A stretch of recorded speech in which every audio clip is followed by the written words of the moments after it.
আজকে আপনারা দেখতে যাচ্ছেন একটা গরুতে কতটুকু মাংস হয় বা কত টাকা লাভ করতে পারি, কত টাকা লস করতে পারি। আগের ভিডিওতে আমরা দেখানোর চেষ্টা করেছি একটা গরু কিভাবে কিনতে হয় বা কিভাবে বিক্রি করতে হয়, আন্দাজ করতে হয়। এই দেখেন পয়সা হচ্ছে এক পাটাতে। আমি এখন ক্যালকুলেটর করবো, ঠিক আছে। প্রথমে হচ্ছে 1400। আসসালামু আলাইকুম ভাই ব্রাদার বন্ধুরা, কেমন আছেন সবাই? তো আজকে চলে আসছি হচ্ছে সেই গরুটা নিয়ে দোকানে, ঠিক আছে। তো গরুটা কালকে সকালবেলা কাটা হবে। কতটুকু কি হইতে পারে ভিডিও মেবি মানে কাজের সময় করতে পারবো না, তবে ইনশাল্লাহ এই যে দোকান যে সময় হবে মানে দোকানে এই মাংসটা আনা হবে, তারপরে আমি আপনাদের দেখাই দিব যে এই মাংস কীরকম কালার হয়েছে। আর বেচা কেনার শেষে অবশ্যই আপনাদের জানাই দেব যে কতটুকু মাংস হইলো, ঠিক আছে। আর টোটাল হিসাব আমি ওই খাতা আছে, খাতায় আমি লিখে রাখি। মানে প্রথমে হচ্ছে বাকি টাকা লিখি, তারপরে নিচে কত টাকা ক্যাশের থেকে নেওয়া হয়েছে টোটাল একটা হিসাব বের করে নিচে নগদ লিখে রাখি। তো সব কিছু আপনাদের কালকে আপনাদের দেখাই দেব, যাতে করে আপনারা একটা আন্দাজ পান যে গরুটায় কতটুকু হয়েছিল। চামড়া প্রচুর পরিমাণ মোটা হয়, ওই কাজটা যদি হয় তাহলে তো ভাই শেষ। তাহলে ভাই গোশের ভিতরে কীরকম মানে কালার ভালো হবে, কিন্তু দেখা যায় যে গোশে কোনো আয় বরকত দিবে না। তারপরে হচ্ছে গোশ আপনার কীরকম যেন মানে মানে এক কথায় যে গোশ টাইট হবে না, চামড়া টাইট হয়, তাহলে গোশ টাইট হয় না ভিতরে। তো যাই হোক, দেখা যাক কী হয়, কালকে তো দেখাই যাবে কীরকম কি কতটুকু হইলো, সব কিছু আপনাদের কালকে দেখাবো।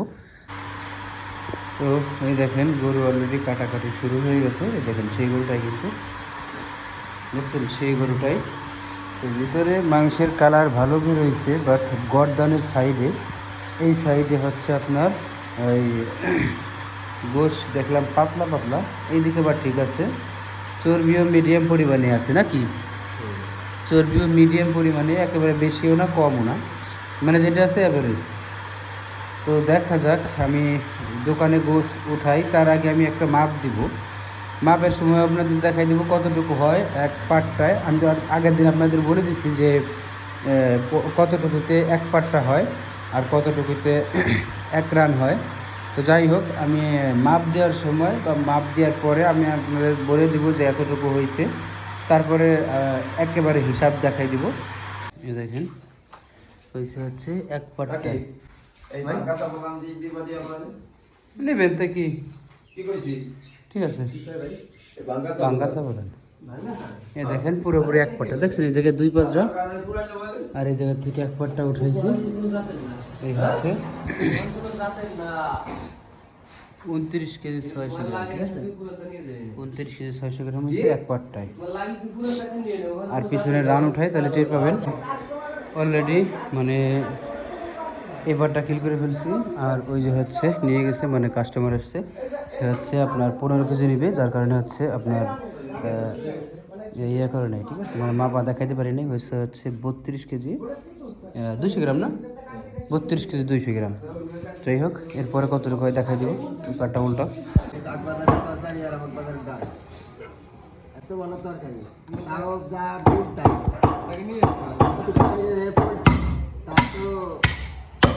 তরকারি দিতে পারবো না, পক্ষে 2-3 দিন নাইলে ডুবেই যায় ভালো না, মানে গোল রাখে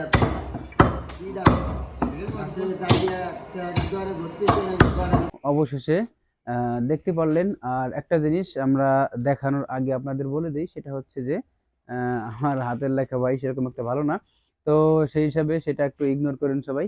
তো যা হোক, এখন কাহিনী হচ্ছে হিসাবটার দিকে যাই আমরা, চলেন। দোকানে হচ্ছে এখন এ হচ্ছে বাকি, ঠিক আছে। তো আমি এখন ক্যালকুলেটর করবো, ঠিক আছে। প্রথমে হচ্ছে 1400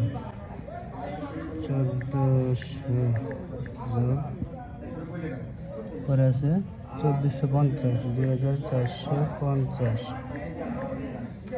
আর হচ্ছে 3500, পরে হচ্ছে নগদ লেখা আছে নিচে আমার ভাই 67,000 না, পরে আছে 900, 900, পরে আছে 4500, 4000, 500,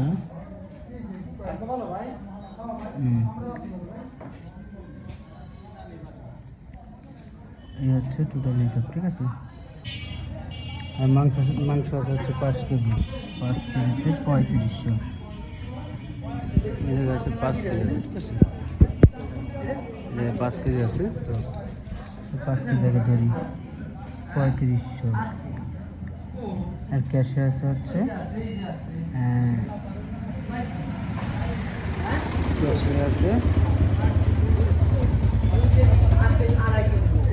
ফ্রিজের গোস্ত মাংস ঢুকতে পারে, ঠিক আছে। তো সেই হিসাবে জায়গা ছিল হলো 45 দিয়েছিলাম, 10,000 ছিল, তাহলে হলো 5500 থাকবে, ঠিক আছে। 5500 88,000 আরও আছে, 200 টাকা আবার মনির বাড়িয়েছে, প্লাস 200 আরও আছে রে। যাই হোক, 8,950 টাকা বাদ বাদ হিসেবে আমি পরে দিয়েছি, ঠিক আছে।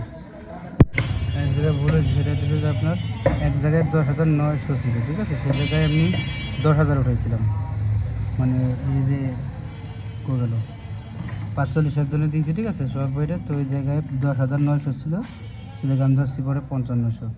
তো এই জায়গায় আরও 900 যোগ হবে, 900, এই হচ্ছে টোটাল হিসাব, ঠিক আছে। আর মূলত আমি হিসাব আপনাদের দিয়ে দিই, সেটা হচ্ছে যে ওইখানে লাস্ট হিসাব এরকম কিছু আসছিল যে মানে হিসাবটা একটু উল্টাপাল্টা হয়ে গেছিল, মানে কিছু টাকা বাদ পড়ে গেছিল, যেগুলো হয়তো লেখা ছিল না, তাদের দেওয়ার কথা ছিল। তারপরে ওইখানে আবার এই গরুরই বড়ি ছিল, বা যেটাকে বলে উজুরি, তো সেটা ছিল, বট যেটাকে বলে আর কি। তো যাই হোক, সব মিলিয়ে লাস্টে টোটাল হিসাব হচ্ছে এটা আসছে।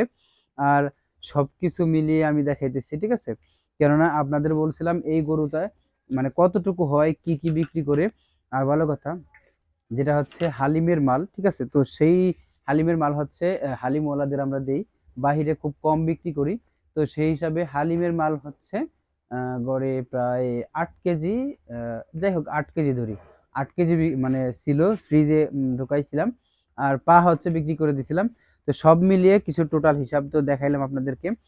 তো কাহিনী হচ্ছে যে প্রথমে হিসাব করছিলাম যেটা, সেটা একটু মানে বললাম তো কিছু আপনার বাদ পড়ছিল, পরে সবকিছু টোটালে হিসাব করার পরে কিছুটা এরকম আসছে। তো যাই হোক, কাহিনী হচ্ছে এইটা যে এখন আপনাদের সবকিছু দেখাই দিলাম। আর তারপরে যদি কিছু বলার থাকে অবশ্যই বলতে পারেন। আর দেখেন এখানে আলহামদুলিল্লাহ গরু, অনেক কোয়ালিটির গরু আবার আসছে। তো এখন সামনে হচ্ছে ঈদ, ঠিক আছে। তো ঈদ উপলক্ষে ইনশাল্লাহ খুব তাড়াতাড়ি একটা ভিডিও বানাই দেবো, আপনাদেরকে জানাই দেব। আর যদি কারোর কোনো কোয়েশ্চেন থাকে গরুর উদ্দেশ্যে, বা গরু কাটার উদ্দেশ্যে, গরু মানে কত কি দাম, যেটা হচ্ছে মানে যা ইচ্ছা জিজ্ঞাসা করতে পারেন, সবকিছুর উত্তর পেয়ে যাবেন ইনশাল্লাহ। আমি যতদূর জানি ততদূর মানে ততদূরই আপনাদের জানাই দিব, সমস্যা নাই। তো আজকের মতো এই পর্যন্ত, সবাই ভালো থাকবেন, দেখা হচ্ছে খুব তাড়াতাড়ি আবার নতুন ভিডিও নিয়ে। ততক্ষণ সবাই ভালো থাকবেন।